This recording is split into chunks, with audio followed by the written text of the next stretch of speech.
see if I can get you in close. And by the way, welcome back. I'm doing some sharpening on this still MS250. Talked about it a little bit in the last video, how the corners were knocked off on some of those. And see if I can get it to focus here. Now look at that corner there. That is a deadly point.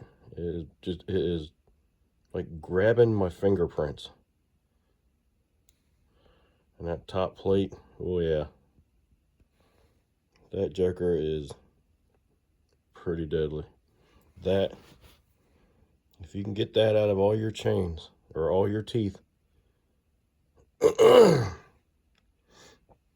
will have a fast cutting saw.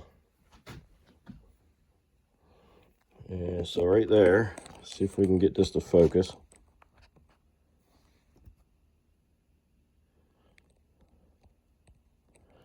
Looks like right there.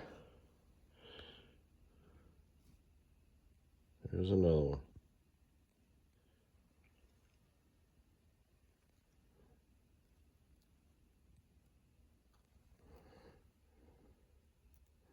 See that burr?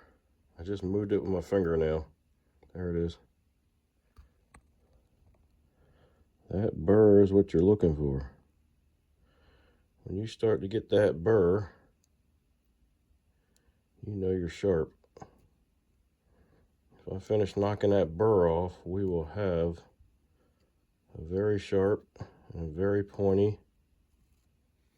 There it is, starting to come off now.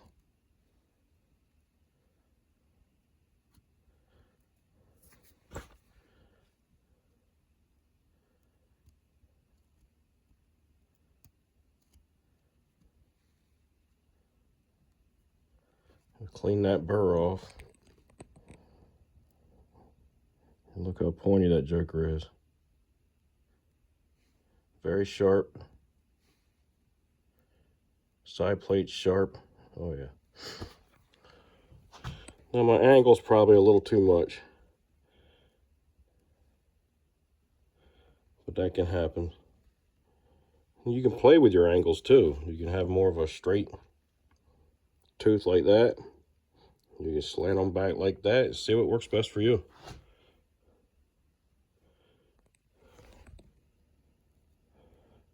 There's another burr.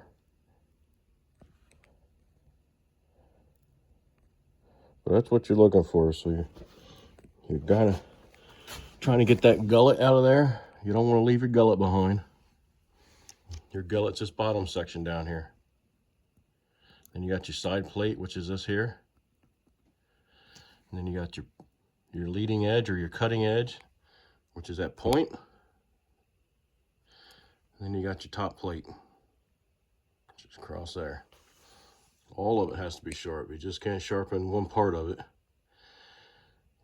You get rid of your gullet pretty much to help disperse your chips. Side plate, you need to get that good and sharp. So you need to make sure when you're filing, you're getting all aspects of that tooth. You push down a little bit to get rid of your gullet.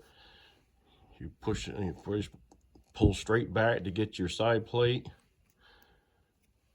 You lift up a little bit to work that top edge. I might have a little bit too much of a hook there, but I still got my little C shape. You don't want your like this, and you don't want it laid back like that.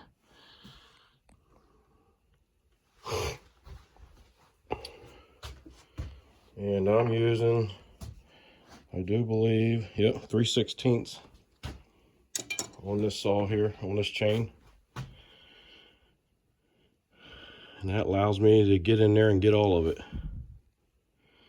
I don't have to move my file around a whole lot to get it all. Yeah. Let's see. Yeah. 5/32 too small for this chain. Now, as your chain starts to wear back, all right, it starts to get shorter. And you can see that. You can see how this starts to ramp up. So the tooth is taller here on the leading edge, and it gets shorter as it comes back. So when you get back here to the last little bits of your tooth, you may have to go to a smaller file.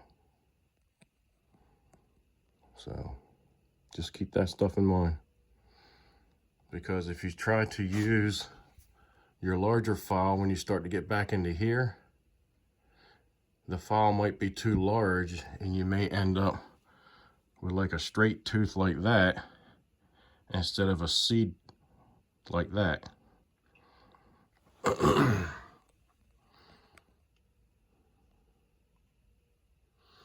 So this is what it looks like when I use my hand files.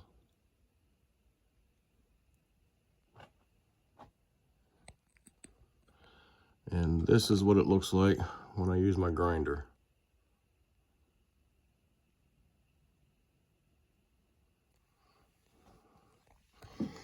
All right, just thought I'd give you that little tidbit. Once we get this thing going, get everything filed up, we'll start on the next one. Have a good day. Be kind. Help people when you can. Give me a thumbs up. Subscribe. Leave me some comments.